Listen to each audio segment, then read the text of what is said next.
So welcome to the African History Network show right here on 910 AM, the Superstation, the Future Radio. I'm your host, Brother Michael Imhotep. It is Tuesday, February 8th, 2022. And we are live. We're broadcasting also on our Facebook fan page, The African History Network, The African History Network, and our YouTube channel, Michael Imhotep, Imhotep. Well, a lot of people are talking about Arie and Joe Rogan. And Joe Rogan is a podcast host, among other things. And Arie announced back on between February 2nd and February 3rd, that she was pulling her music from Spotify, the streaming service, Spotify. And she cited two reasons. One was dealing with Joe Rogan and his usage of the N-word in numerous podcasts. And she actually posted on her Instagram stories. A video of Joe Rogan using the Instagram during this podcast a number of times. Okay. And we know Spotify has pulled at last count 120 episodes of Joe Rogan's The Rogan Experience. Now, I'd heard about Joe Rogan here and there before this, never really paid a whole lot of attention to him. Started paying more attention when I found out that he has a contract with Spotify for $100 million for his podcast. Okay. I think he has about 6 million subscribers, something like that, for his podcast on Spotify. So I was looking at some stories and I saw the initial post that Arie did on her Instagram page. I actually posted that on our Facebook fan page, The African History Network, The African History Network, and our YouTube channel, Michael Imhotep, Imhotep. So we're going to talk about this today. And there's a piece from Good Morning America that deals with this as well. Now, we know Joe Rogan is apologizing now for using the N-word, and he's basically saying it's unacceptable to do that. Joe Rogan apologizes for regretful and shameful past use of the N-word. But also, Arie talked about she also talked about in the music industry, the streaming platforms and specifically Spotify, how the artists get paid very little money to be on those platforms for their music that's streamed. They get paid very little money they get paid for one stream of a song. They get paid less than a penny. Basically, they get paid like a fraction of a penny.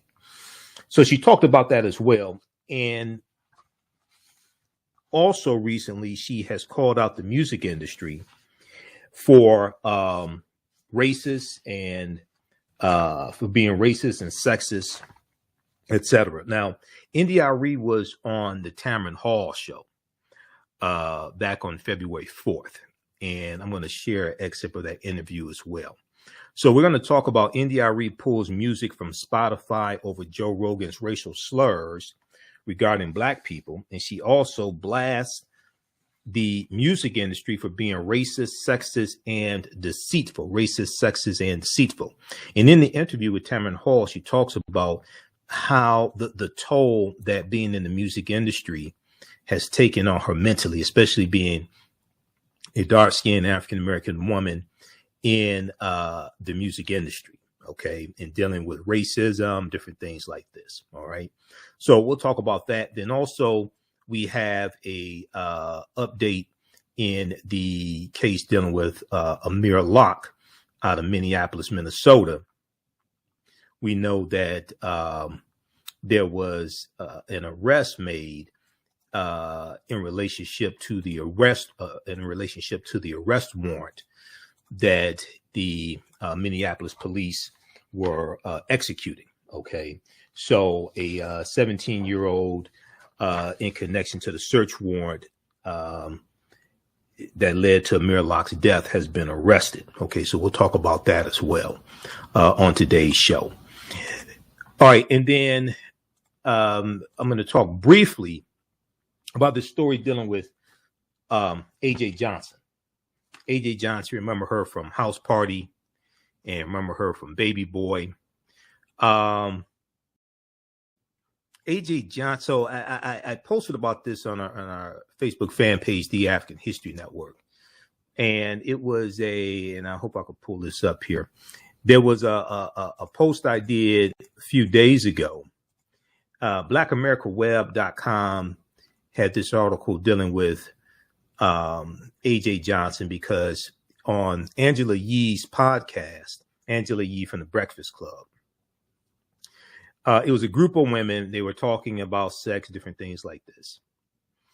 And AJ Johnson talked about having a threesome for her 50th birthday, but it was 2 men and her. Okay.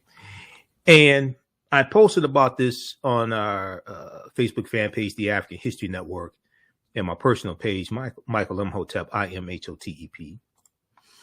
And it got some interesting responses.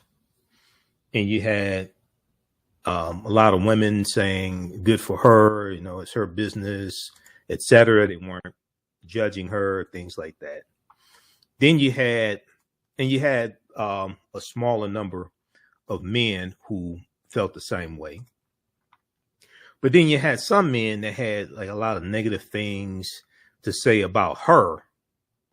But obviously they didn't read the article very well and didn't watch the interview. And so in the article from BlackAmericaWeb.com, there's also the panel discussion in the article as well. I'm looking here at my post to pull it up. So let's see, let me pull this up right here. So on Wednesday, 8 p.m. Eastern Standard Time, on my social media platforms, I'm going to have a panel discussion with some African-American female therapists and intimacy coaches and relationship coaches to deal with this from like a educated professional perspective. So I posted on February 4th. So which of my African-American female sex therapist friends want to be on my panel? And I said, we're going to have a panel discussion on my show. So I ain't going to be here on 9:10 a.m. Superstation. It's going to be 8 p.m. Eastern Standard Time on my social media platform. So follow me on Facebook, The African History Network, The African History Network. Follow me on my YouTube channel, Michael Imhotep, Imhotep. And follow me on YouTube, The African History Network and Michael Imhotep on YouTube, okay? Because we're going to do it there. So I posted all I'm going to say is I'm not going to criticize her. So the headline was Baby Boy actress, and here's the article here from BlackAmericaWeb.com also. Baby Boy actress AJ Johnson describes threesome with 2 men as best 50th birthday ever. As best 50th birthday ever. So this story went viral. I mean, we got over. It was like within a day over 1,500 likes on our Facebook fan page, The African History Network. When I posted it, I didn't think it was going to explode like this. It exploded. We got hundreds and hundreds of comments, and I went through and read some of the comments, and from some of the comments, I can see that some things that some female friends of mine have said to me before that a lot of men don't understand women is really true. From some of those comments that I saw from men. Okay, so it explains a lot. That's all I'm going to say. So we're going to deal with this, and it's going to be very insightful. So look out for that, 8 p.m. Eastern Standard Time on Wednesday, February 9th, okay? Follow me on my Facebook fan page. Turn on notifications, live notifications, so you know when we go live as well, okay? And we'll discuss that. All right. So on the African History Network show, we focus on educating, empowering, and inspiring people of African descent throughout the diaspora and around the world, because right now it's corrects wrong behavior. What you do for yourself, what you do to yourself, and what you allow other people to do to you and get away with is based upon what you think about yourself. What you think about yourself is based upon what you have been taught about yourself. What you've been taught about yourself is based upon everything you've read, heard, and seen about yourself. And when you control the radius of a man or woman's thoughts, you can control the circumference of his or her actions, because the mind can't do or teach what it doesn't know. All right, we're coming up here on the break. Calling numbers 313-778-7600, 313-778-7600 is the call-in number if you have a question or comment. And be sure to sign up for our email newsletter. Text the word Kemet, Kemet, to 22828 to sign up for our email newsletter. Text the word Kemet, Kemet, to 22828 to sign up for our email newsletter. Or visit our website, AfricanHistoryNetwork.com. You can sign up for our email newsletter there as well, because I'm going to send out an email blast on Wednesday for the 8 p.m. panel discussion I'm doing with the sisters dealing with A.J. Johnson. And one of the things that it appears that a lot of men missed in this story is that the two men that she was with were there to please her as opposed to the other way around. But that just goes to show you how these men were thinking. The men that were commenting and didn't really know what they were commenting on, they didn't pick up on that. So that's part of the problem. All right, you listen to the African History Network show. I'm Michael Imhotep. We'll be back in a few minutes. STEM Forward, helping our community find their place in the emerging fields of science, technology, engineering, and mathematics. Join us for our monthly live stream on our website, stemforwardedu.org. Watch, subscribe, share. Also join our mailing list to stay up to date with STEM resources and opportunities. STEM Forward, the future is now. Watch, subscribe, share.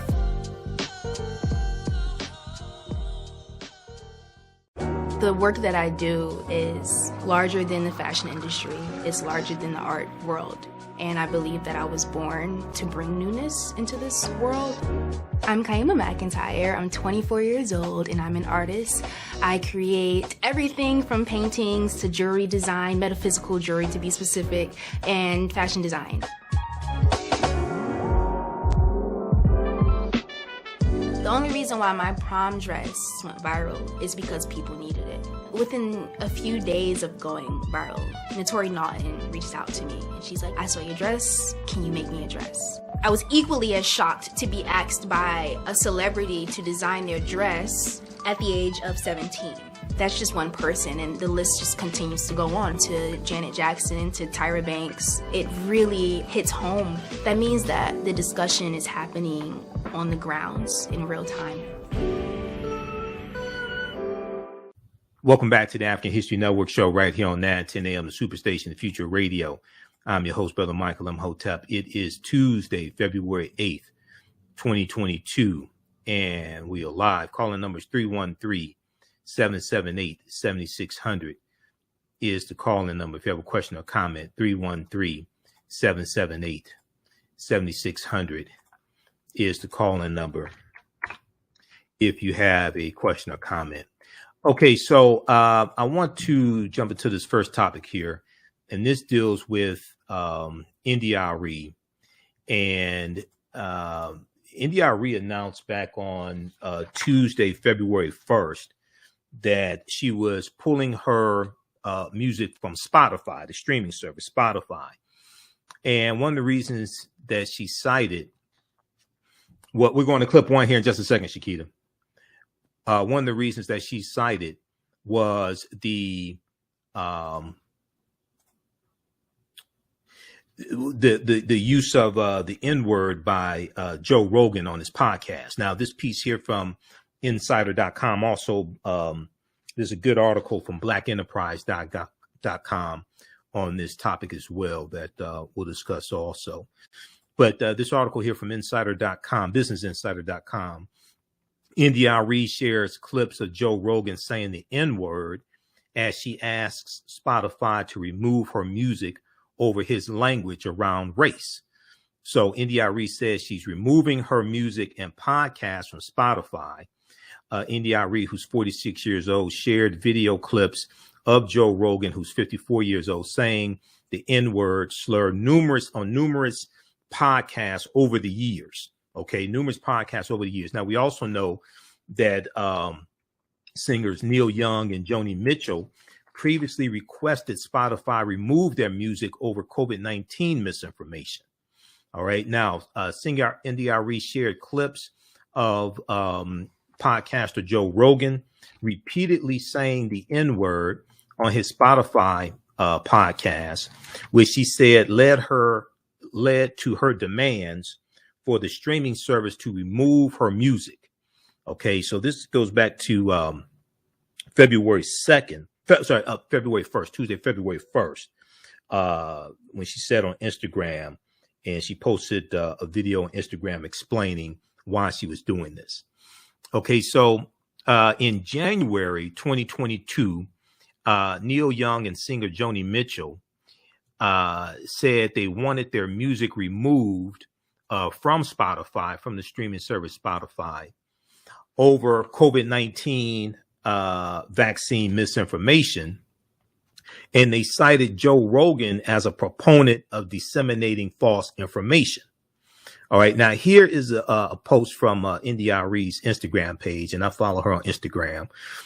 She said, I have decided to pull my music and podcasts from Spotify. Neil Young opened a door that I must walk through. I believe in freedom of speech. However, I find Joe Rogan problematic for reasons other than his COVID-19 interview. So in the video, she explains how her reasons for removing her music from Spotify are go beyond Joni Mitchell and Neil Young. That's part of the reason, COVID-19 misinformation, but it goes beyond that. She said, for me, it's also his language around race. For me, is also his language around race. She said, this shows the type of, let me back up. She said, what I am talking about is respect. Who gets it and who doesn't? What I'm talking about is respect. Who gets it and who doesn't? Paying musicians a fraction of a penny, and him, Joe Rogan, $100 million. Joe Rogan has a $100 million contract with Spotify. I'm still trying to figure out how the hell is he doing this with a podcast. I'm doing something. I'm doing something wrong now. This the year we're gonna change all this. This fool's getting $100 million. Talk about white privilege. $100 million for a podcast? Are you serious? This show the type of company they are and the company that they keep. Okay, I'm tired. All right. In the words of Smokey Robinson and Miracles, I second that emotion. Okay, I want to go to I want to go to clip number one here. This is from this is Arie, the post she did back on Instagram February 1st. Now, this is the clean version. This is the edited version. The clean version doesn't contain the N-word in it. Let's go to clip number one, Shakita.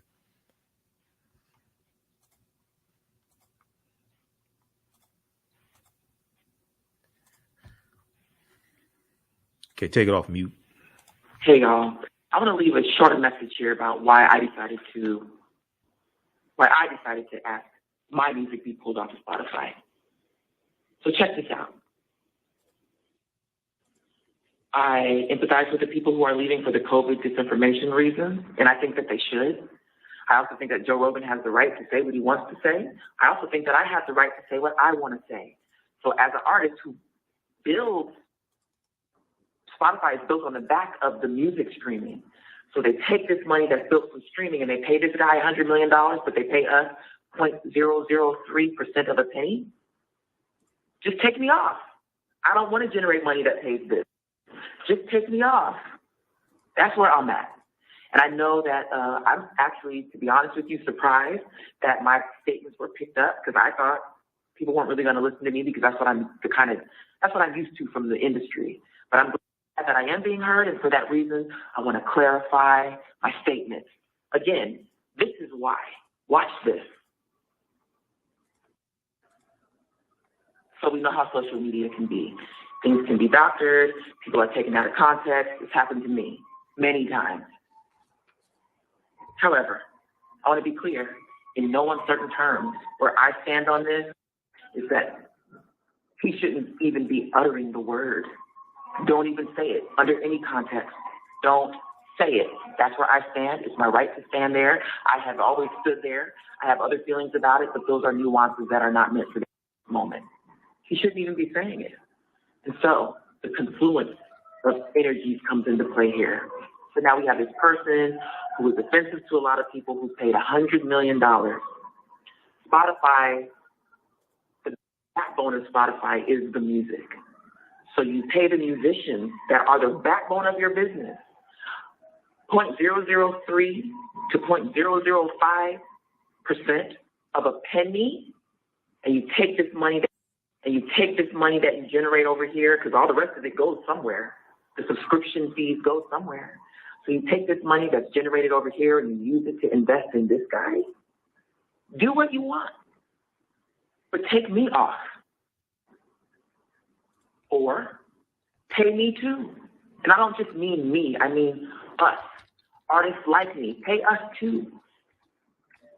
Pay podcasters of color too. Hello. So Artist Relations from Spotify called me yesterday, and they asked me what I want, and I've been thinking about this all night. I'm not going to say it all here, but what I want to say to you is something that I already knew, but I want you to know that they said it last night. Most of the streams on Spotify are Black music. We know that if you're paying attention at all, you understand the role of Black music in this world. So that's the deeper nuance. There's the musicians, there's the Black music that is the backbone of the whole music industry, that's the backbone of Spotify too, who are historically underpaid and mistreated and all this stuff. Just there's a historical context here that makes all this matter. And then there's this guy, and you take this money and you pay this guy who says this stuff? No. And so it took Anil Young to open the door for someone like me, but I walked through it because I've been standing at this door for a long time. One of the hashtags I put on my post, the written one, was "What if we all leave?" And that's what I'm trying to see if we could get to happen. What if we all leave? Then we can start having a conversation. It can go from a conversation to a negotiation. So that's where I'm at, y'all. And I'm going to get into my day. All right, y'all. Okay, so that was Arie on her Instagram page. I think it's india.arie on Instagram. I'll follow her there. Arie on Instagram. Okay. And it's in her Instagram stories. It says something like boycott Spotify, something like that. It's a green circle. Okay. So if we look at this article here, go back to this piece from insider.com. We're coming up on a break. We'll continue this on the other side of the break. Now, Arie, back on February 4th, was on the Tamron Hall show, where she explained this even more. We're going to go to that interview on the other side of the break. This deals with leveraging our economics to enforce our political agenda.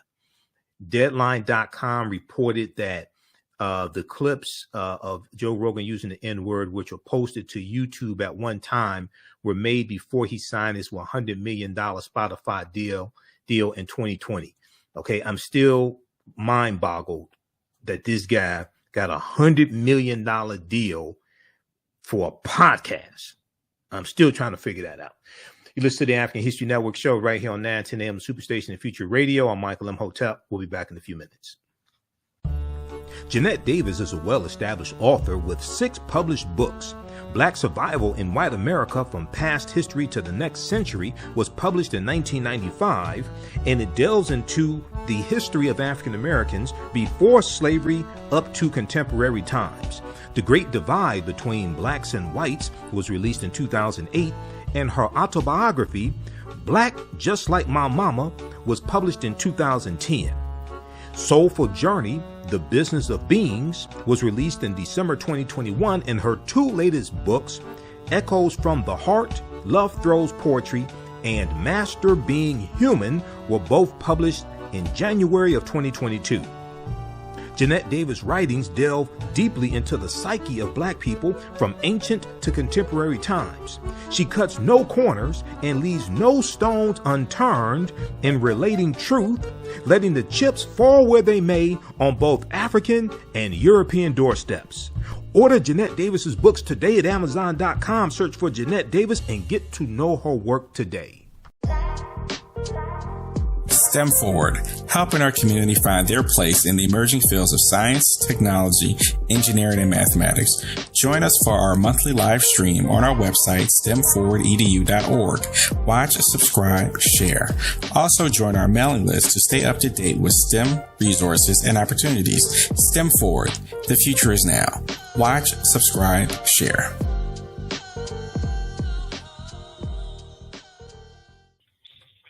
Ted, the Superstation, Detroit's only African-American talk radio. Welcome back to the African History Network show right here on 910 AM, the Superstation, Future Radio. I'm your host, Brother Michael Imhotep. It is Tuesday, February 8th, 2022, and we are live.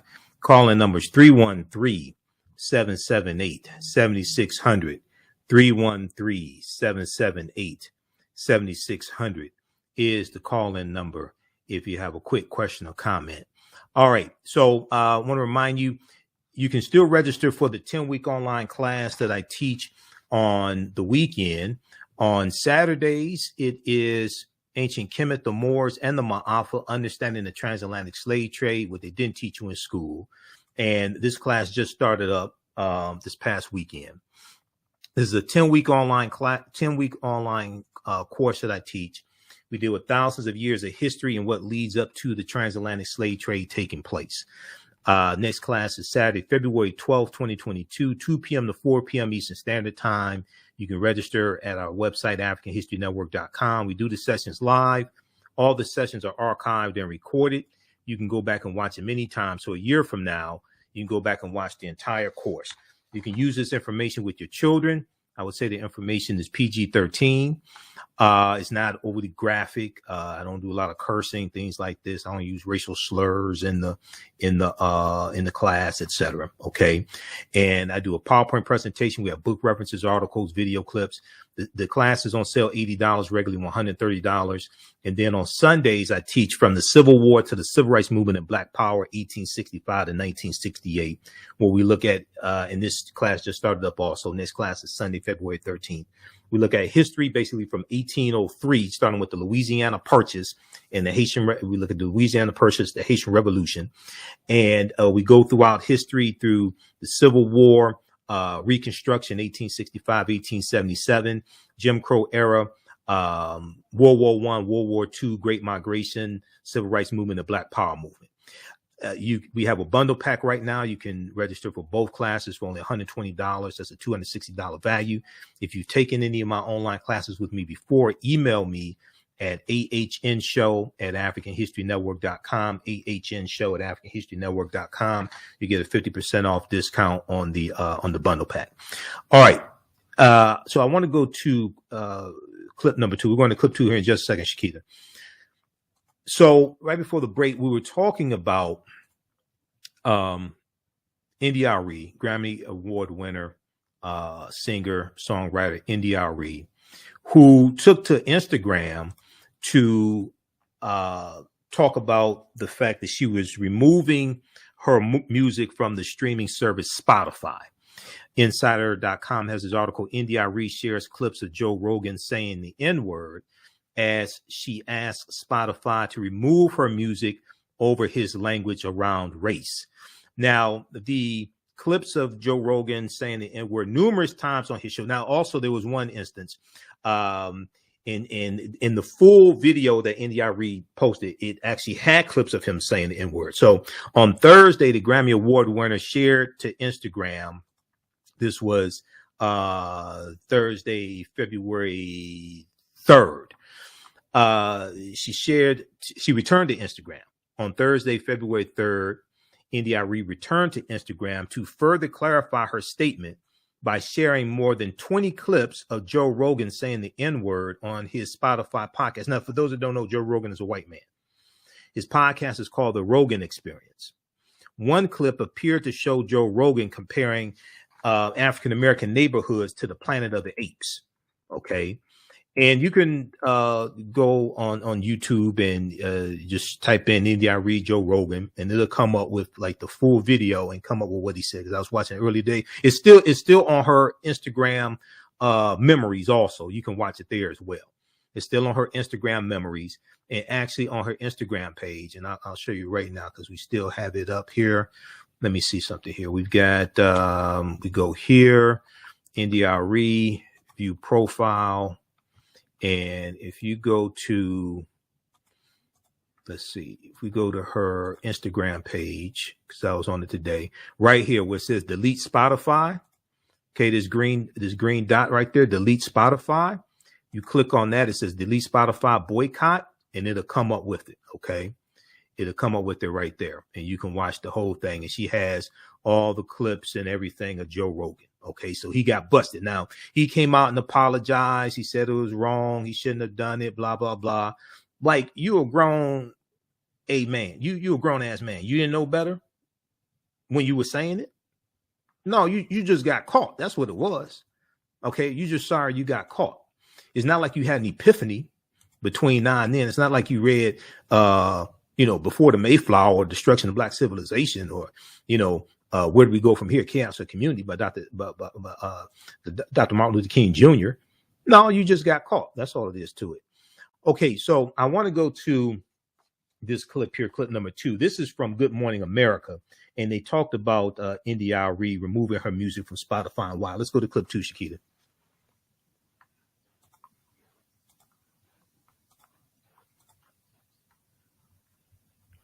Popular podcaster Joe Rogan, he is apologizing this morning over past use of a racial slur. This as another artist asked Spotify to remove music in protest. ABC's Arie Shaw has more. Good morning, Arie. Good morning, Eva. We cannot even tell you the first letter of the word that Joe Rogan once repeatedly used. That is how bad it is. The star podcaster now coming under even greater scrutiny. This morning, Spotify reportedly removing over 70 episodes of the Joe Rogan Experience from their platform. This comes as the embattled podcaster is now apologizing for what he says is a regretful and shameful use of a racial slur multiple times over several years on his show. There's no context where a white person is ever allowed to say that word, never mind publicly on a podcast. And I agree with that now. I haven't said it in years. Rogan's use of the racial slur resurfacing after R&B singer Arie posted a compilation spanning several years on Instagram. Thing. Yeah, saying the word. I already said is just like saying. It's a video that's made of clips taken out of context of me of 12 years of conversations on my podcast, and it's all smushed together, and it looks horrible, even to me. Arie protesting Rogan's language, requesting Spotify remove her music. My hope is that some of my artist friends would follow and come along with me. Because one of the hashtags I put on my post was, what if we all leave? There is absolutely no circumstance that a white person should be using that racial slur, period. Spotify has faced growing pressure over Rogan's show. Artists like Joni Mitchell and Neil Young taking down their recordings over Rogan spreading COVID misinformation. Spotify right now is finding itself in a very serious predicament because on the one hand, they say they don't censor creators, but they've also got people saying things that are untrue and potentially damaging in a public health sense and racist on their platform. They've got to draw the line somewhere. Dwayne "The Rock" Johnson initially showed support for Joe Rogan through the COVID controversy, but he appears to be distancing himself now, tweeting that he did not know about the use of the racial slur. Meanwhile, Spotify has not publicly commented on the recent controversy. With All right, Serene, thank you. Okay, pause it right there. Okay, so Dwayne "The Rock" Johnson has withdrawn his support of Joe Rogan. I posted about this. There's an article from AtlantaBlackStar.com. We posted this on our Facebook fan page, the African History Network. So I'll try to pull that up. Now that piece from Good Morning America, great reporting from Good Morning America once again. That was from February. Let's see, what I think that was February 2nd or something like that. February 4th. I think that was from Good Morning America. I'll look at that clip again. So the on February 7th, okay, that was looks like February 6th from Good Morning America. So that was Sunday, February 6th from Good Morning America, looks like, because that's when it was posted on their YouTube channel. All right, now on February 7th, Washington Post has this piece from dealing with this a comment remark from the CEO of Spotify. In memo to staff, we'll go to the phone lines when we come back from the break, so just stand by. In memo to staff, Spotify CEO stands by the Joe Rogan experience.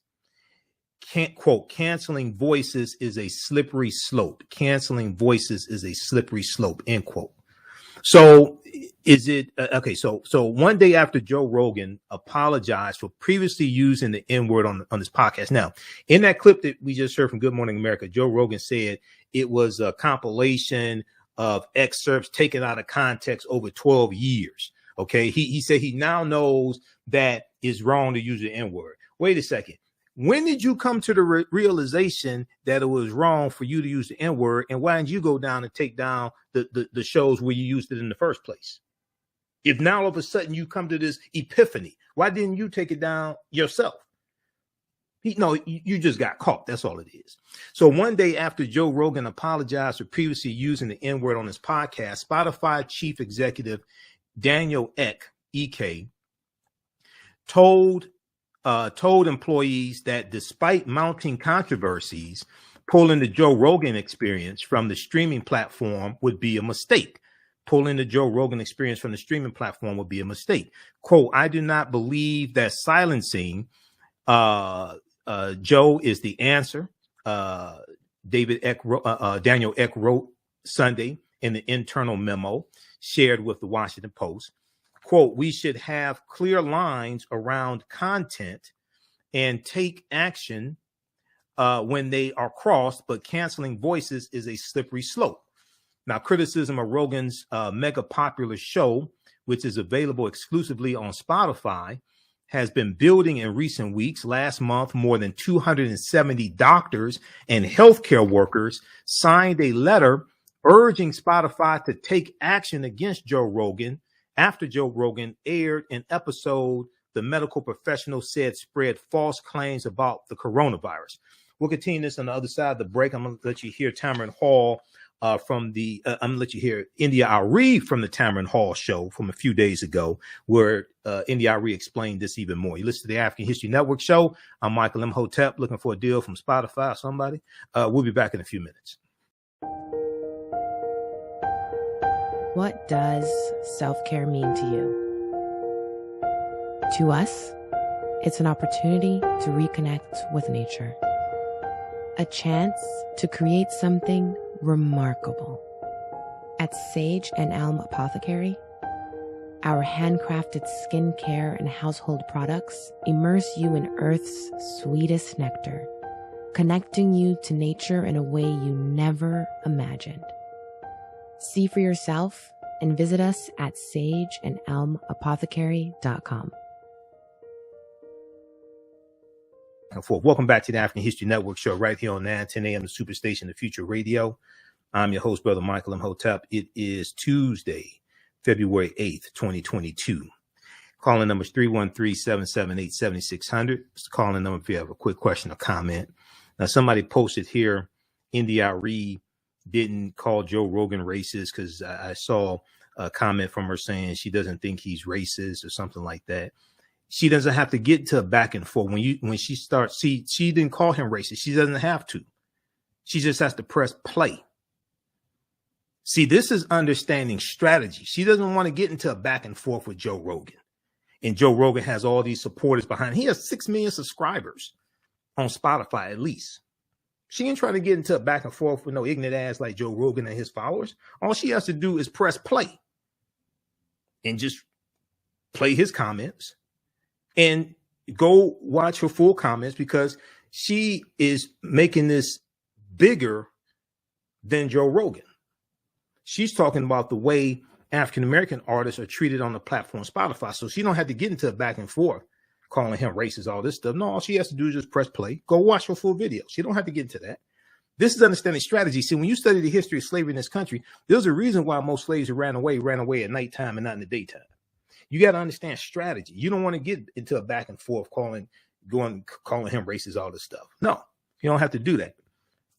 Okay, let's go quickly here to the phone lines. Let's go to Charles, who's been holding patiently. Charles, thanks for holding. Welcome to the African History Network show. Tell us where you're calling from. Calling from Detroit, Brother Michael. All right, go ahead. Imhotep. And listen, man, I believe in your show and what you stand for when it comes to biology, worldwide. Because I say that because the word Negro, the N word, people use that, I use it out of respect. But I think, me personally, we would increase the disrespect by calling one another black, by calling one another white.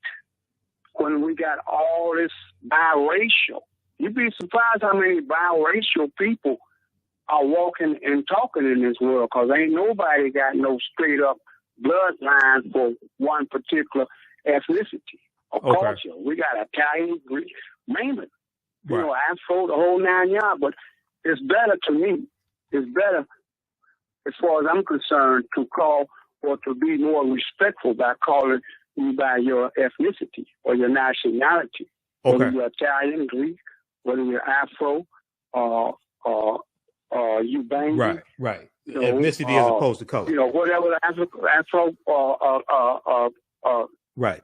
Okay, I got it, Charles. We're running out of time, Charles. Ethnicity instead of color. I got it. All right, call back tomorrow night. Thanks for calling. Thanks for holding. Okay, Shakita, we're going to go to clip 3. Started at the 58-second mark. That's the clip from the Tamron Hall show. So India Arie was on the Tamron Hall show February 8th and answered more questions that gave more insight into her stance regarding Spotify. Let's go to clip 3.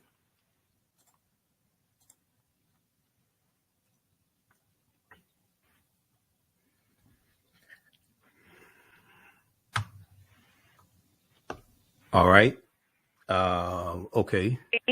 Our show from her home in Nashville, Tennessee. Welcome. I'm so happy to have you here. I can't wait to talk about so many things, but I've got to start with this big news that you just announced. In addition to that statement you put out on Instagram about the music industry, you have made a big decision.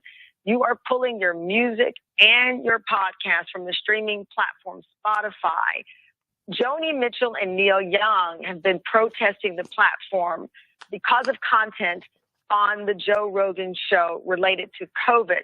You, though, have made the decision to pull your music and your podcast for a different reason, and it is about race. Yes, I decided to pull my music and my podcast from Spotify, but it's dual. It's one is the Joe Rogan conversation, and for me, his language around race and some of the things I've seen and heard. But also, coupled with that, there is the treatment of artists by Spotify. And so artists are underpaid, and Joe Rogan gets paid all this money. And it's hard for me to, these days, just sit back and go, oh, well, that's how it goes. I made a commitment with myself after reading this book by Maafa called The Way of Integrity.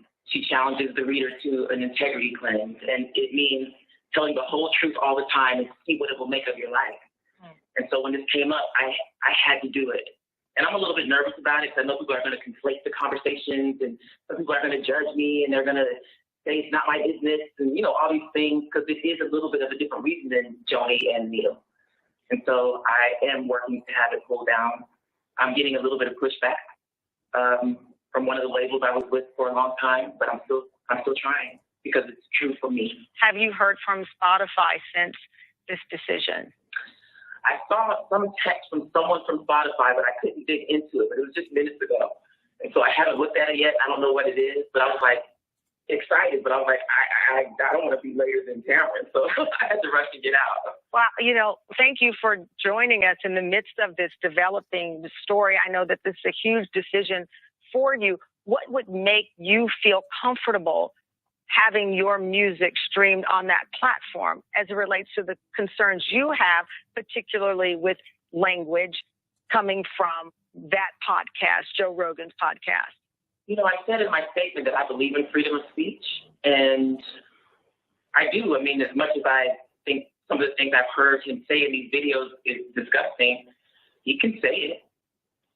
What would make me comfortable is if there were voices of integrity and high consciousness amplified as loud as his. I'm not being technical because I don't know this world very well, but in our communities, the music communities, we all have a great reverence for, say, Questlove, who has a wonderful big podcast, but does he get paid $100 million? Those kind of things. Pause it right there, Shakira. Pause it right there. Pause it right there. All right, those watching on Facebook and YouTube, keep watching. We're going to keep going with this. If you'd like this type of information, visit our website, AfricanHistoryNetwork.com. Register for the online classes I teach on Saturdays and Sundays. They help support us till I can get $100 million contract for a podcast. Ancient Kemet, the Moors and the Maafa, understanding the transatlantic slave trade, what they didn't teach you in school, and from the Civil War to the Civil Rights Movement of Black Power, 1865 to 1968. You can also support us through Cash App and PayPal right on our website, also AfricanHistoryNetwork.com. And I'll be doing a special broadcast on Wednesday, 8 p.m. Eastern Standard Time on our social media platforms with my sex therapist experts and relationship experts, dealing with AJ Johnson, dealing with her comments on the Angela Yee podcast. Okay. So we'll talk about that as well.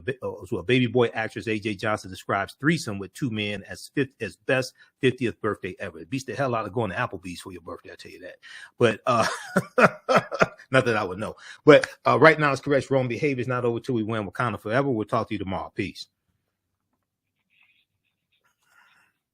Stand by. Okay, let's go back to this clip here from this is from the TheAHNShow show. Let me cue this back up.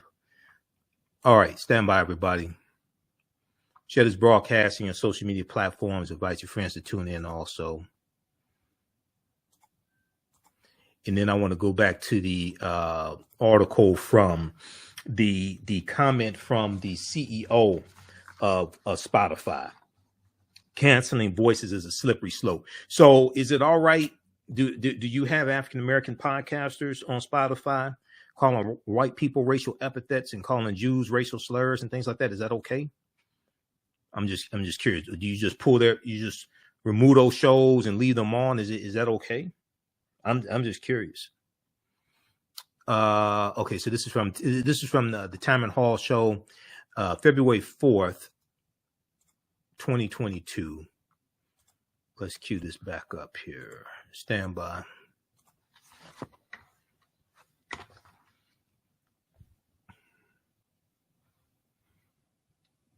All right, let's go back to this.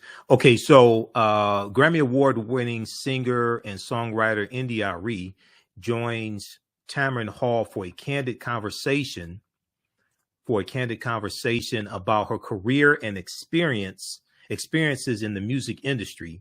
She says circumstances over the years have left her to believe that the music industry is racist, sexist, and deceitful. Also recently announcing that she'll be pulling her catalog and podcast from Spotify. The 20-year music veteran details how the platform's support of podcaster Joe Rogan led her to this new revelation. Okay, let's go back to this interview. I saw some text from someone from Spotify, but I couldn't dig into it. But it was just minutes ago.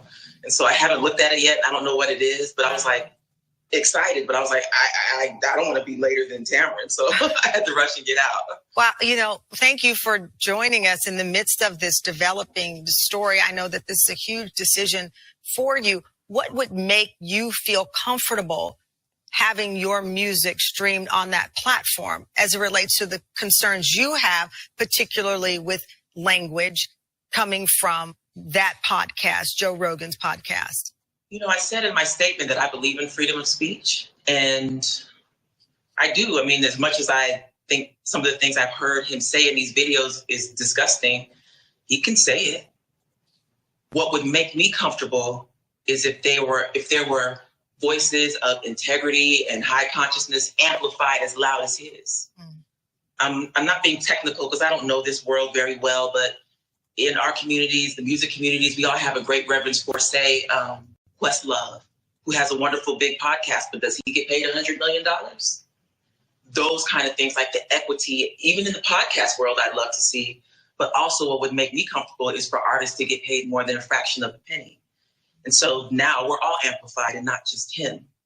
To your point with Neil Young and Joni Mitchell and others, their issue was with guests and content on his show that were deemed COVID disinformation. And because of that, Spotify responded late Sunday saying it will add a content advisory label to any podcast episode that includes a discussion about COVID-19.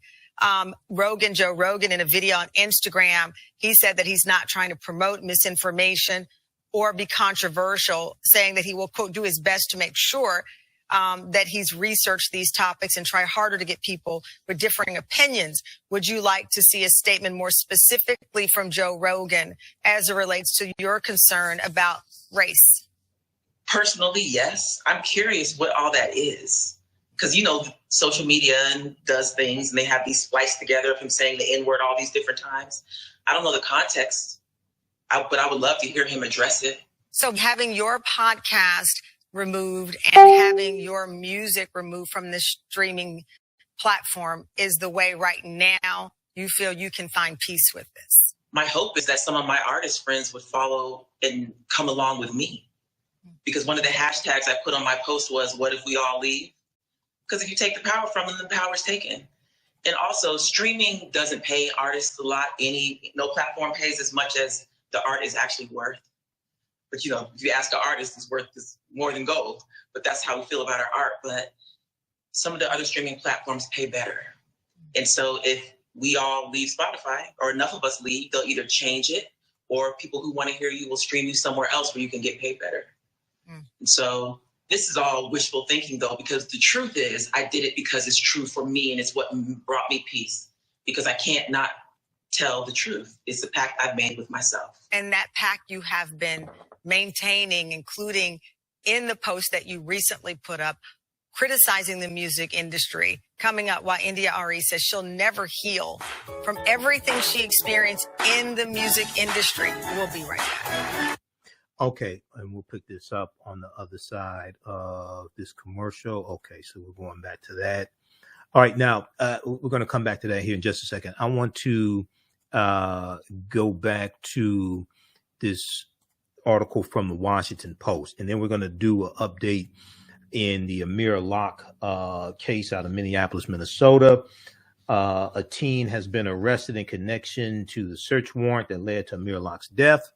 Then I have to get out of here because I didn't get to bed at 6 this morning. I was up working and editing video, and it's been a busy day. Okay, criticism of Joe Rogan's. I'm going to go back to this article here from the Washington Post. This is in memo to staff. Spotify CEO stands by the Joe Rogan experience. Canceling voices is a slippery slope. Canceling voices is a slippery slope. Now, this article is from Monday, February 7th, 2022. So if we go back where we left off here, let's see here. Where was that? Okay. Hold on, let me back up. Okay, so on Friday, about 70 episodes of the Joe Rogan Experience were removed from the Spotify platform without explanation. I'm now hearing it's been 120 episodes.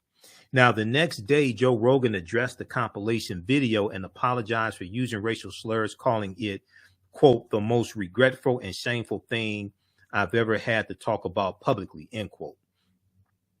Now, CEO for Spotify, Daniel Ek, in a letter to staff on Sunday, said that Joe Rogan, not Spotify, had chosen to pull the episodes. Joe Rogan, not Spotify, had chosen to pull the episodes. Okay, so let's back up. Now, Joe Rogan gets called out by Arie. Joe Rogan then, okay, in clarification from Daniel Ek, CEO of Spotify, Joe Rogan then pulls the 70 episodes himself, not Spotify. Why didn't you pull the episodes before you got called out by Arie? Why didn't you just came to this realization that is wrong after she called you out, put you on blast? That's when you came to realization that Arie had, because the video that Arie did went viral on her Instagram. The video went viral, and Arie has 957,000 followers on Instagram, but it went viral. People are sharing it on YouTube. I saw it on Instagram from somebody else's post. I shared it on my Facebook pages. It went viral. So why didn't you pull? Did you forget that you used the N-word in like at least 70 episodes, you or somebody else that was there with you? Did you forget? All of a sudden you had like Total Recall, like Arnold Schwarzenegger in his movie Total Recall. Why didn't you pull those before now?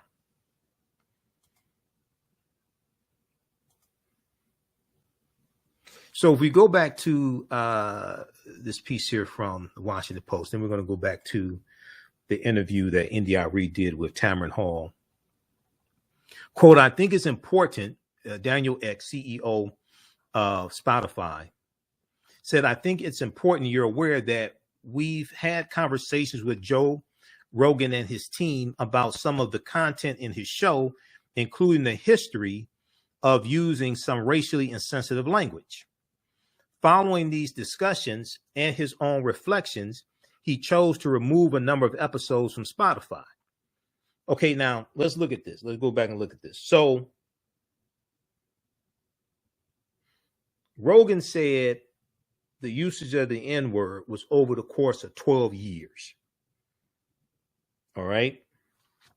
Now, the $100 million deal that he signed with Spotify, he signed that in 2020, according to the article from businessinsider.com. If we go back to businessinsider.com, this article right here entitled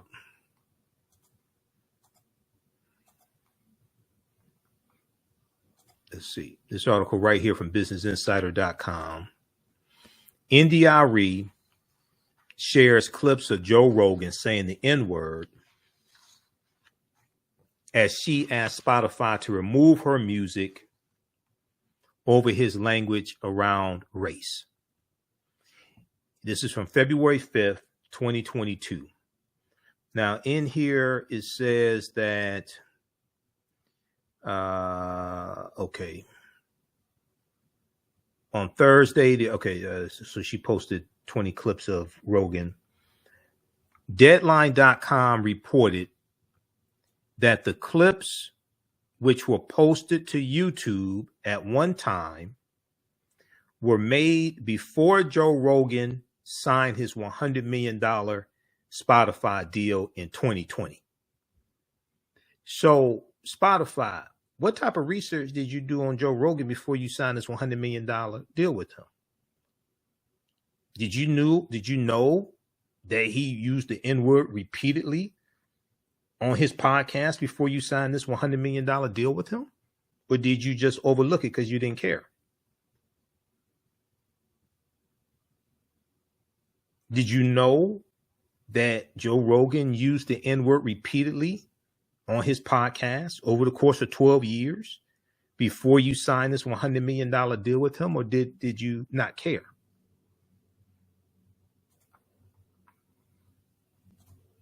So let's go back to this from the Washington Post. In memo to staff, Spotify CEO stands by the Joe Rogan experience, saying canceling voices is a slippery slope.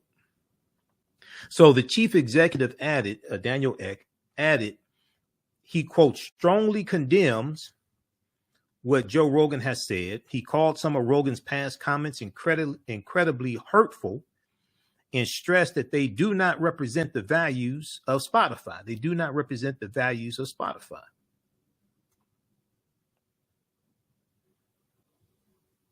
So here's the full statement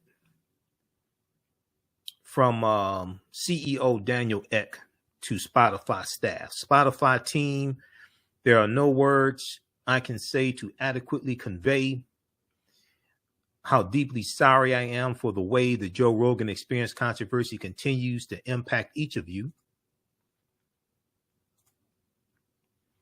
Not only are some of Joe Rogan's comments incredibly hurtful, I want to make clear that they do not represent the values of this company. I know this situation leaves many of you feeling drained, frustrated, and unheard, underpaid also. I think it's important you're aware that we've had conversations with Joe and his team about some of the content in his show, including his history of using some racially insensitive language.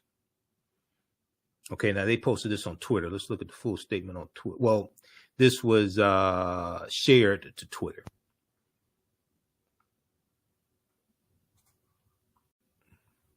Let me flip over to this Twitter page here.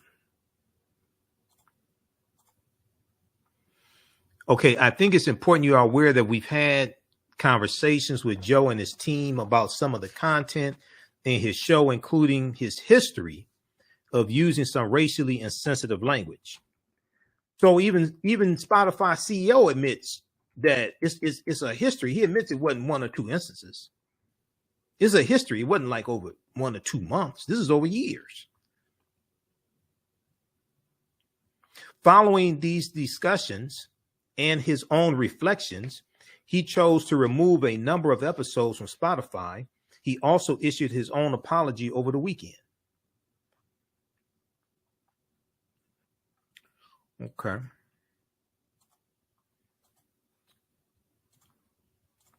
All right, so I want to go back to the piece from the Washington Post. All right, now the controversy over the Joe Rogan experience comes as Spotify aggressively plots a takeover of the audio industry. The controversy over the Joe Rogan experience comes as Spotify aggressively plots a takeover of the audio industry, including the growing podcast sector. The company acquired Joe Rogan's show in a reported $100 million deal, and it has paid top dollar for other popular podcast properties, including a $340 million purchase of podcast networks Gimlet and Anchor. Damn. $340 million for these podcast networks.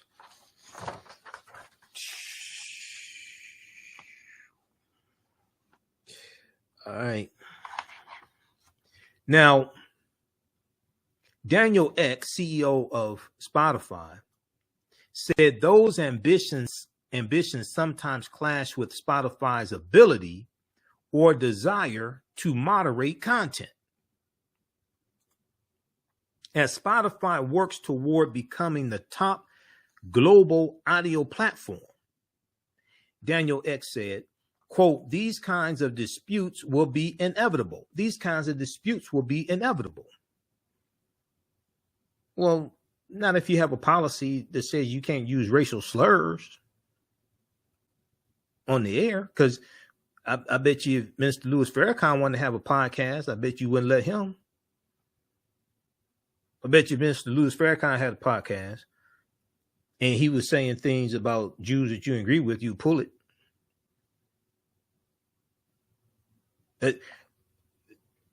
So it's like, this really ain't that difficult. These kinds of disputes will be inevitable. Not if you have a policy that you can't use racial slurs for different ethnic groups and things like this. Spotify's stance in many ways echoes how Netflix responded to the controversy surrounding its Dave Chappelle stand-up special, The Closer, last fall. While a number of critics panned the highly watched special as transphobic, Netflix chief executive Ted Sarandos said the program did not violate the company's guidelines on hate speech and violence, and he declined demands to remove it from the streaming service. But this is different. This is different than that. See, once again, my question. So it appears that at least the majority of Joe Rogan using the N-word on his podcast was before he signed the deal with Spotify. Has he done it since he signed the deal with Spotify? One. And two, what type of research did you do on his show before you signed the deal? And three, if you knew that he had a history using the N-word, why'd you sign the deal? Spotify. Daniel Eck. As with our other talent, we work hard to support their creative freedom, even though this means there will always be content on Netflix some people believe is harmful, Ted Sarandos, co-CEO of CEO of Netflix, said. Now, in an attempt to promote diversity of voices, Daniel X said Spotify would spend $100 million obtaining and promoting music and other types of audio content from creators belonging to historically marginalized groups. Historically marginalized groups. While some might want us to pursue a different path, I believe that more speech on more issues can be highly effective in improving the status quo and enhancing the conversation altogether, he said. So let me get this straight. You have one white man that you signed a contract with for $100 million. Now, in an attempt to promote a diversity of voices, you're going to spend $100 million obtaining and promoting music and other types of audio content from creators belonging to historically marginalized groups. So you're going to spread out $100 million over numerous people who belong to marginalized groups. And you're going to pay this white man using the N-word $100 million. Okay. All right. I see why Arie said take my music off that platform, because they use the money generated from Arie and other African American artists. They use that money generated from them and pay them a fraction of a penny. They use that money generated from African American artists to pay Joe Rogan. And that's why she said, take my music off of that. Take my music off the platform. And we go back to her Instagram post. She breaks it down there, because I've talked to people in the industry as well, and they said, you know, if you think the contracts that people had 20, 30 years ago where they got like $1 for every, well, actually, if you got $1 for every CD sold, you were doing good. You got like what, 90 cents, 70 cents, 80 cents for every CD sold. Okay. Now they're getting a fraction of a penny when you stream a song.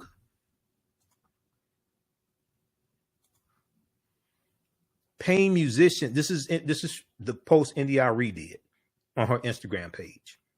Paying musicians a fraction of a penny, and him $100 million. Him referring to Joe Rogan. Okay, I want to go back to this interview that she did with Tamron Hall, and she talks about the music industry being racist and sexist, and how she was harmed by the music industry. She charges that the music industry is racist, sexist, and deceitful. Arie, who went viral a few weeks ago after posting a series of Instagram posts calling out the music industry for being, quote, racist, sexist, and deceitful. When you hit send on that post, what did that feel like for you?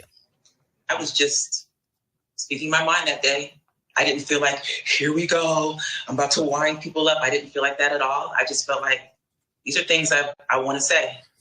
And so it wasn't that I felt the way when I pushed send, it was how I felt with the response. Yeah. Like a lot of my girlfriends were like, you're on this website today, you're on this one today. And I was kind of like, this is fun. It's nice to be seen for yourself. Because, you know, when you're a celebrity, your unspoken job description is to make sure everyone likes you. Right. And I don't have a need. I'm learning that that's not real and it's not possible. And so it just has been fulfilling and kind of fun. Well, I think you hit on a note about it, because sometimes having respect is more fulfilling than being liked. And I think that's the challenge, especially for women. We fall into that likability trap and we cede respect. I know that looking back at this decision to release this, you reference back to the 44th Grammy Awards that year. Was the first time that you were nominated. You got 7 nominations for Acoustic Soul. And we all know the story. You went home empty-handed. But looking back at that loss, you thought it was politically motivated. And now you have all of these artists, whether it is the questions about Beyonce and others not receiving Grammy accolades that the wide audience believes that they deserve.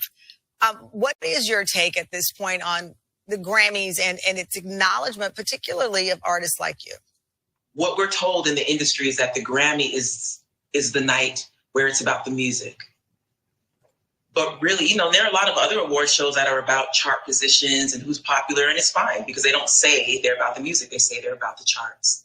But the Grammys tells us that it's this certain thing and that it's about the integrity and the music community voting for its peers.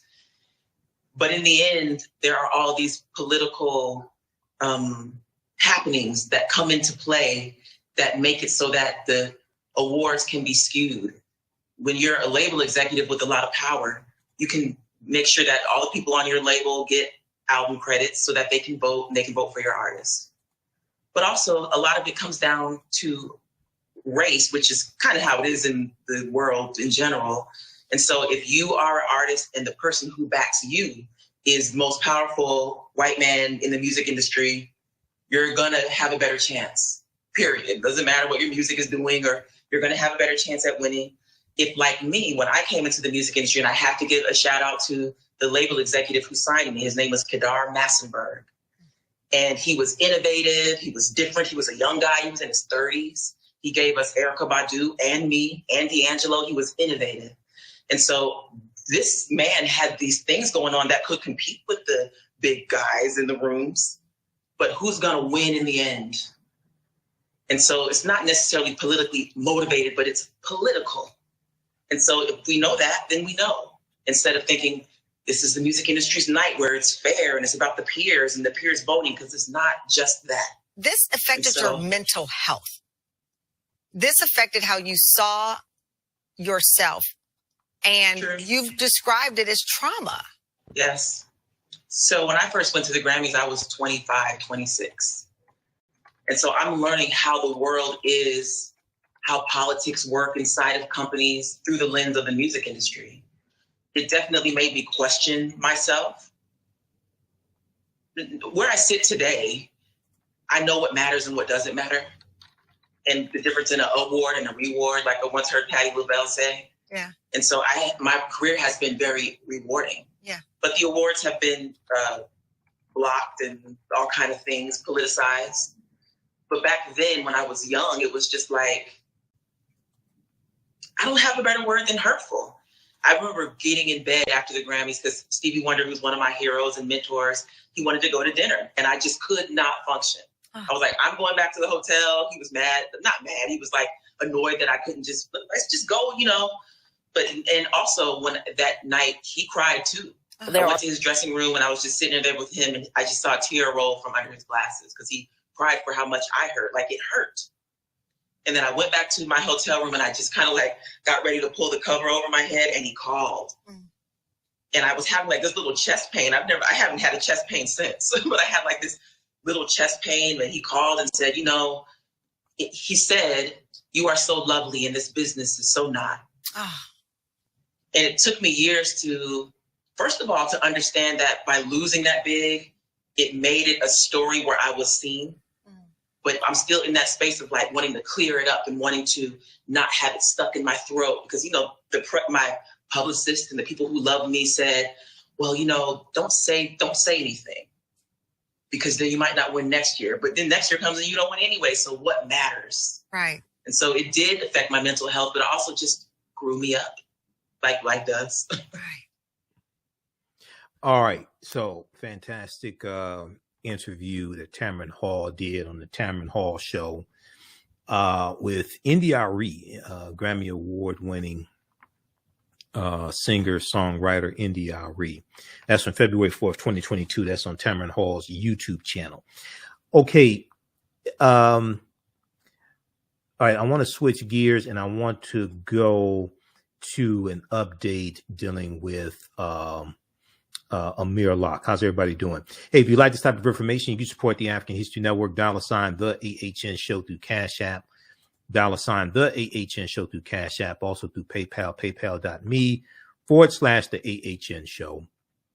And even though I'm on 910 AM Superstation WFDF here in Detroit, I don't get paid to do radio. So some people who follow me for some time know that. This is our official Cash App account, $ the AHN show. And when you go to it, it says Michael, shows my picture there. These other ones here are fake African History Network Cash App accounts. And we also have the link to a PayPal as well. So you can support us there also. And you can register for the online classes I teach on Saturdays and Sundays. We have them in the bundle pack on sale, only $120, $260 value for both classes. From the Civil War to the Civil Rights Movement of Black Power, 1865 to 1968. We do that on Sundays and Saturdays, 2 p.m. to 4 p.m. Ancient Kemet, the Moors, and the Maafa. Understanding the transatlantic slave trade, where they didn't teach you in school. These classes just started up. We do the sessions live. All the sessions are archived and recorded. You can go back and watch them anytime. Okay, so when we look at, we have a couple updates here dealing with Amir Locke. So there's this one story from ABC News, and I'm going to pull this one up here from ABC News. There's been an arrest made regarding the warrant, the search warrant, and the initial warrant was for retrieving property regarding an investigation into a homicide. Okay. And Amir Locke was not the target of the warrant.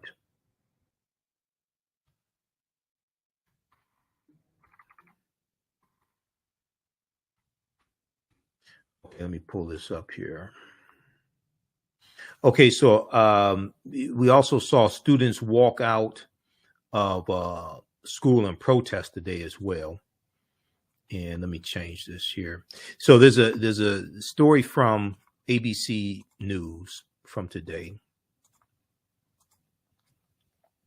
Teen arrested in connection to search warrant that led to Amir Locke's death. Teen arrested in connection to search warrant that led to Amir Locke's death.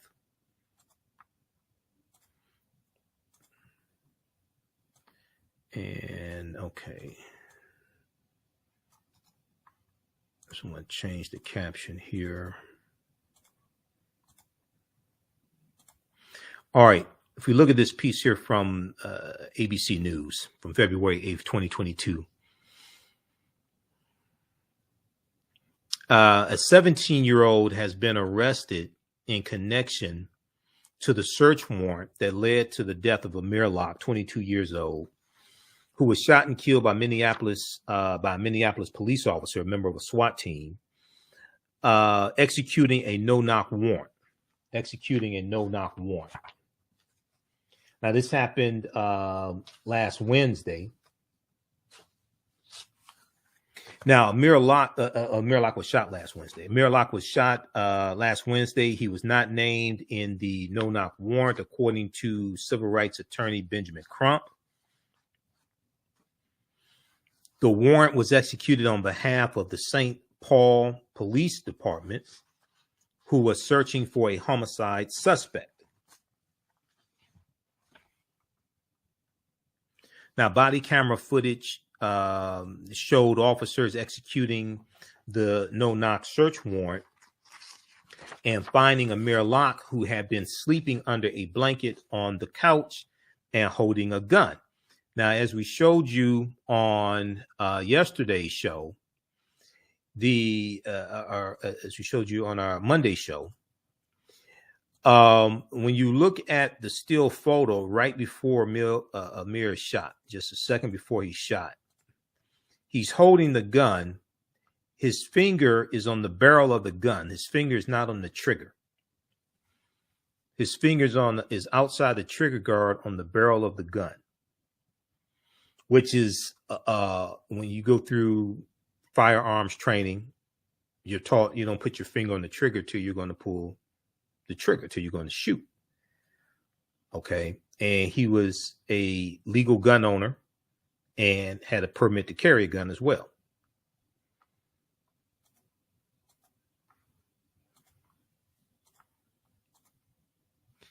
Now, Amir Locke is seen holding a gun as he sits up and was shot less than 10 seconds after officers entered the room, still covered in the blanket. The suspect, Amir Locke's 17-year-old cousin. The suspect who was arrested as Amir Locke's 17-year-old cousin was arrested Monday afternoon in Winona, Minnesota, the St. Paul Police Department said Tuesday. Officers from the Minneapolis Police Department had been to the apartment where Amir Locke was killed 10 times in the last 7 months for 911 calls related to threats, disturbances, narcotic activity, suspicious activity, and domestic abuse, according to 911 calls obtained by ABC News. Now, once again, Amir Locke wasn't the target of the search warrant. It wasn't a suspect in anything. He was just there visiting his cousin. He was just there, innocent, visiting his cousin. But in 911 calls obtained by ABC News, police had been to that apartment where Amir Locke was killed. They had been there 10 times in the last 7 months. Now, the most recent 911 calls have been placed for unknown trouble on February 1st, 2022, and a suspicious person on January 19th, 2022, according to police records. Police had obtained a search warrant for the apartment, which belongs to a family friend of the suspect's brother. Police had obtained a search warrant for the apartment, which belongs to a family friend of the suspect's brother. Because staff at the apartment building told investigators that the suspect had a key to the unit, and because he was present during numerous occasions when officers responded to 911 calls. In a statement, Attorney Benjamin Crump, one of the attorneys for the family of Amir Locke, said the family and their legal team is aware of the arrest, adding that Amir Locke's cousin was not in the apartment at the time of the shooting. Adding that Amir Locke's cousin was not in the apartment at the time of the shooting. Quote, all available information confirms that Amir was never a target of that investigation of those search warrants. We must remain focused on the fact that Amir was an innocent young man, an innocent young man of a raid gone terribly wrong, who is now the latest statistic and victim of the dangerous and intrusive no-knock warrant techniques that must be banned, end quote. Now, over the weekend, a caravan of about 50 vehicles drove through Minneapolis demanding justice for Amir Locke, some in front of the home of interim police chief Amelia Huffman, demanding that she resign from her post. The officer who shot Amir Locke, identified by police as Officer Mark Hanneman, was placed on administrative leave pending the outcome of the investigation in accordance with department policy. All right, so check out this article from ABC News. Teen arrested in connection to search warrant that led to Amir Locke's death. This is from February 8th, 2022. Now, there was, so on yesterday's show, we talked about the news that came out yesterday, February 7th, that the judge that presided over the Derek Chauvin murder trial, Judge Peter Cahill, was the judge who likely signed the search warrant that led to the fatal police shooting of Amir Locke. NBC News reported on February 7th, 2022, Judge Peter Cahill was the signing judge last week, which means he would have reviewed and signed off on applications for search warrants, a court spokesman said. Okay, Judge Peter Cahill, we all saw him presiding over the Derek Chauvin murder trial and the murder of George Floyd. So read this article. It's on yesterday's show. Now, there was a protest. Today you had students who walked out of school. Students protest Amir Locke killing, demand lawmakers ban no-knock warrants. Minnesota CBS Local has a story on this. We're going to go to that here in just a second. Let's pull that up.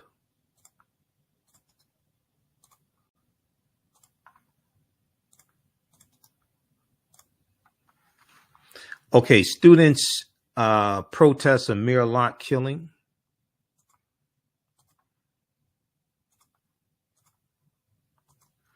Demand lawmakers ban no-knock warrants. And I think we have this story here also. There was another rally earlier today. Some St. Paul students marched to the governor's residence to demand a ban on no-knock warrants.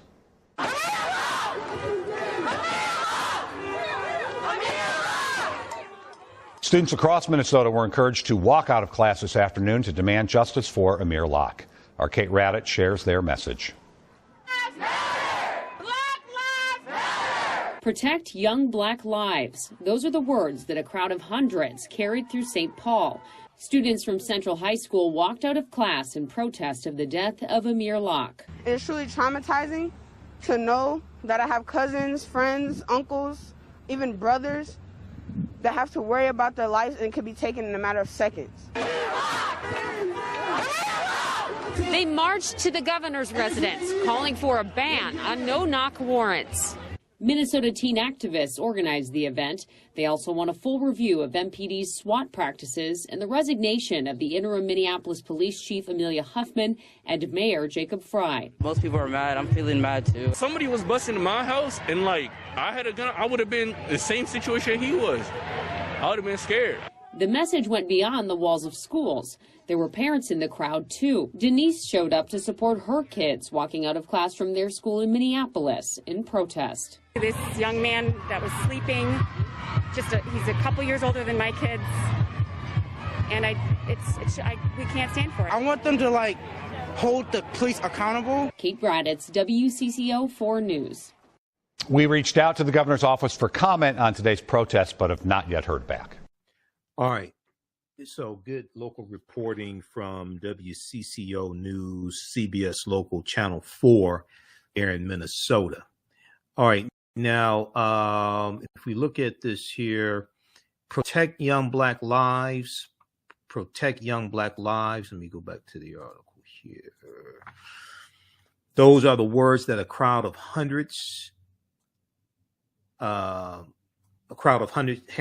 carried through St. Paul as students throughout the Twin Cities walked out of class on Tuesday in protest of the police killing of Amir Locke.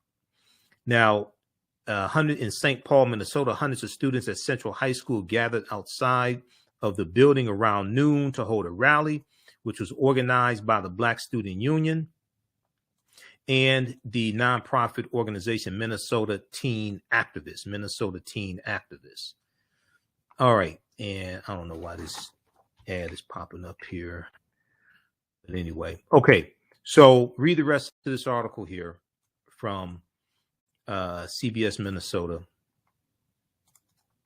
Channel 4. And this is from February 8th, 2022. All right. On Wednesday, February 9th, I'll be doing 8 p.m. Eastern Standard Time. I'm going to have a panel discussion with a group of African-American female experts, relationships experts, and sex therapists, etc. And we're going to discuss the comments from AJ Johnson. We remember her from House Party and Baby Boy, and she has a TV show on TV One now, dealing with therapy. But I posted this on our Facebook fan page a few days ago.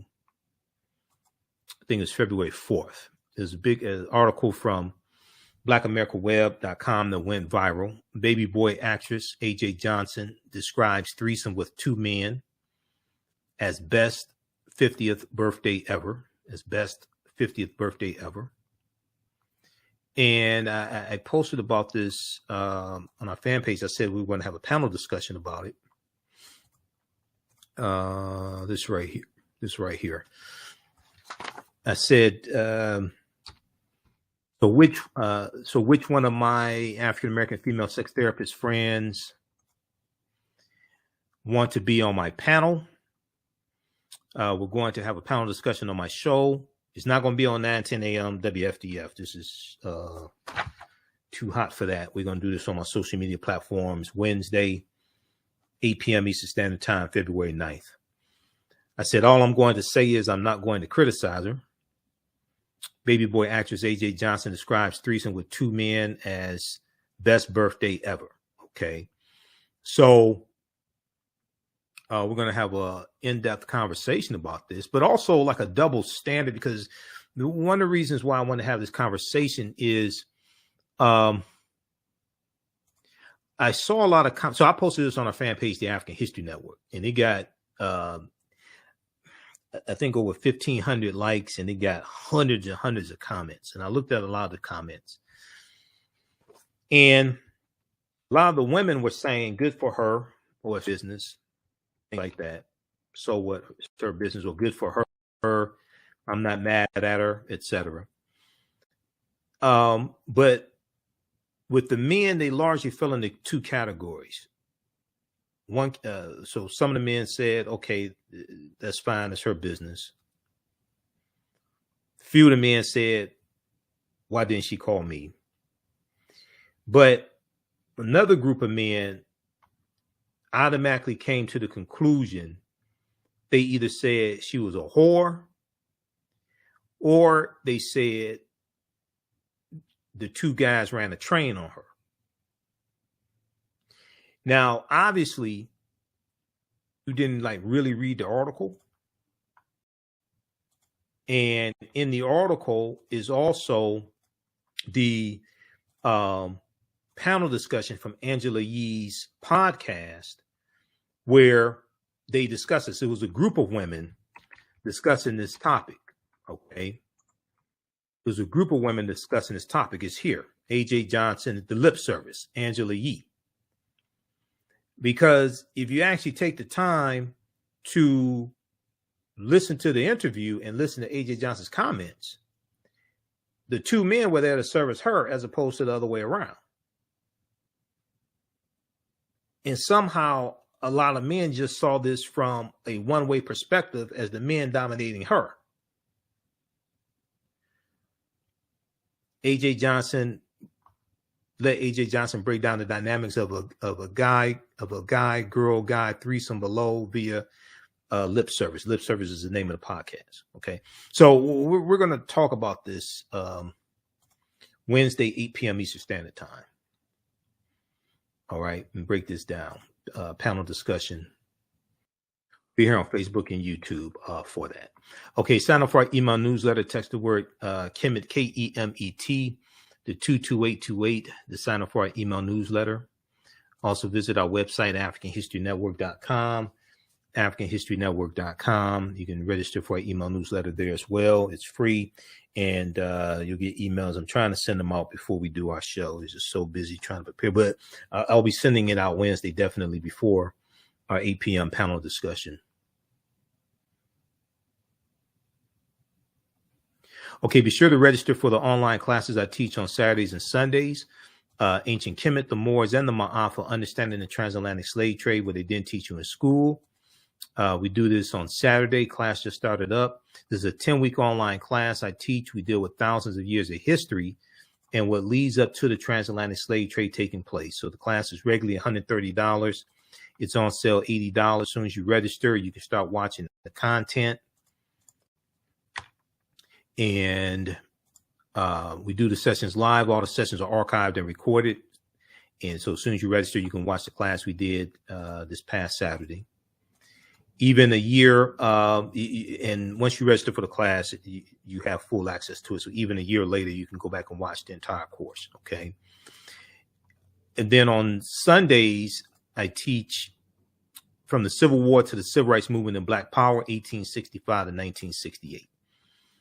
And we go through each class, go through and analyze approximately a 10, 15, 20-year period of history to see what happened to us after slavery ended. And we look at the Reconstruction era. We look at the Civil War, Reconstruction era, Jim Crow era, World War I, World War II, Great Migration, Harlem Renaissance, Civil Rights Movement, and Black Power movement.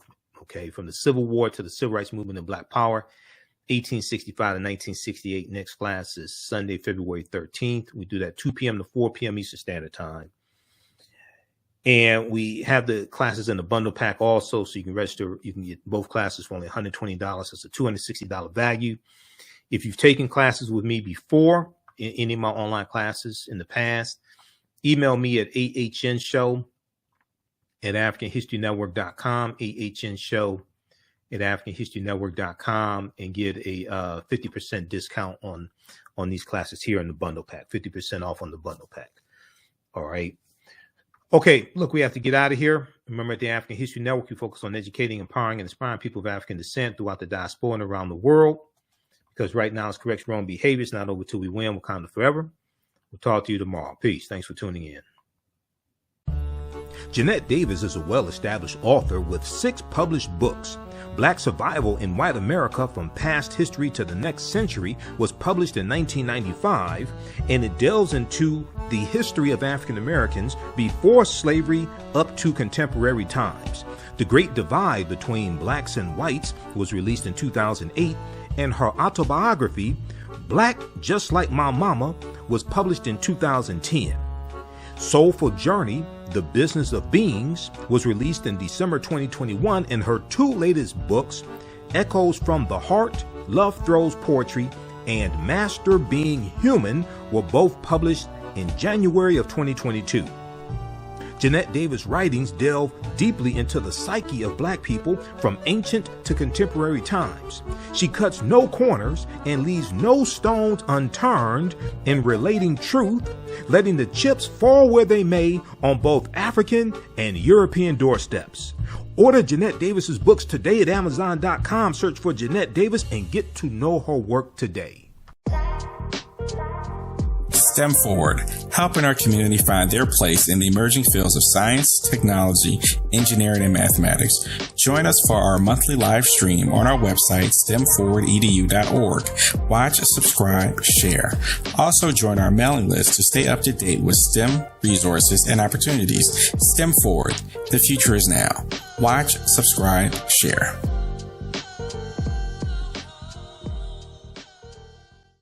The work that I do is larger than the fashion industry. It's larger than the art world. And I believe that I was born to bring newness into this world. I'm Kaima McIntyre. I'm 24 years old and I'm an artist. I create everything from paintings to jewelry design, metaphysical jewelry to be specific, and fashion design. The only reason why my prom dress went viral is because people needed it. Within a few days of going viral, Notori Naughton reached out to me and she's like, I saw your dress, can you make me a dress? I was equally as shocked to be asked by a celebrity to design their dress at the age of 17. That's just one person, and the list just continues to go on to Janet Jackson, to Tyra Banks. It really hits home. That means that the discussion is happening on the grounds in real time. iRedify is a Black-owned digital platform that showcases Black and Brown cultures and people. The books on the platform are written by African American authors, Afro-Caribbean authors, African authors, and so much more.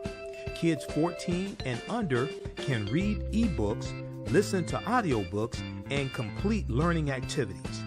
Kids can even write in the books digitally.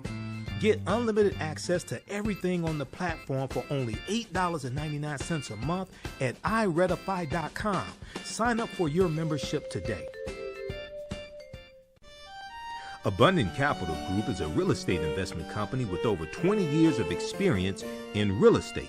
They specialize in 2 areas of real estate. 1, they solve real estate problems with creative financing solutions that give the seller the most money for their property. And 2, they show individuals how to get a higher rate of return on their investment capital with real estate note investing.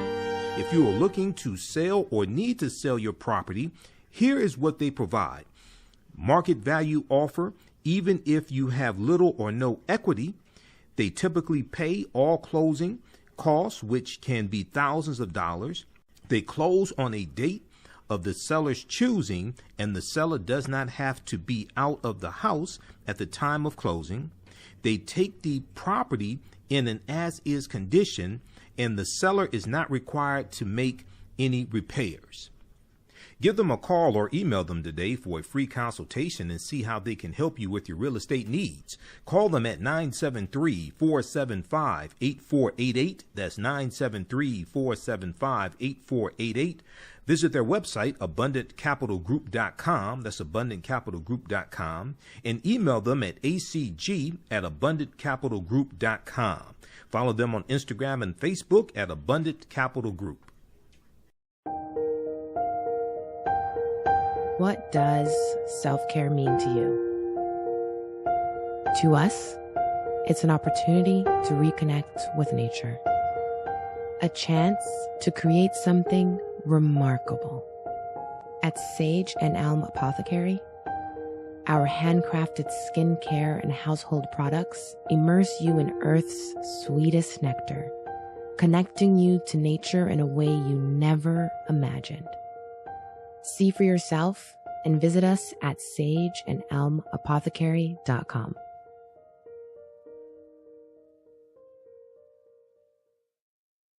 Mental health and well-being have long been a taboo subject in the so-called African American community. So I enlisted the help of mental health experts, thought leaders, and activists to help kill the ghost of Willie Lynch and heal from post-traumatic slave syndrome. We experience trauma a lot of times on a subconscious level. So sometimes something happens to us and we know that it's traumatizing, but we don't really recognize the extent of the trauma. Soul in Motion, celebrating 38 years in the arts. This energetic ensemble of dancers and drummers was started by percussionist Michael Friend and is led by choreographer Associate Director Pam Lassiter. Based in the Washington, D.C. area, Soul in Motion is now accepting bookings for Black History Month, Juneteenth, and summer festivals in 2022. Soul in Motion is also available for more intimate events like naming ceremonies and weddings. To find out more or to book your date, call 240-452-1349 or send an email to info@soulinmotion.org. Be sure to check us out on Facebook, Instagram, and YouTube. Soul in Motion, celebrating our history, our culture, our future.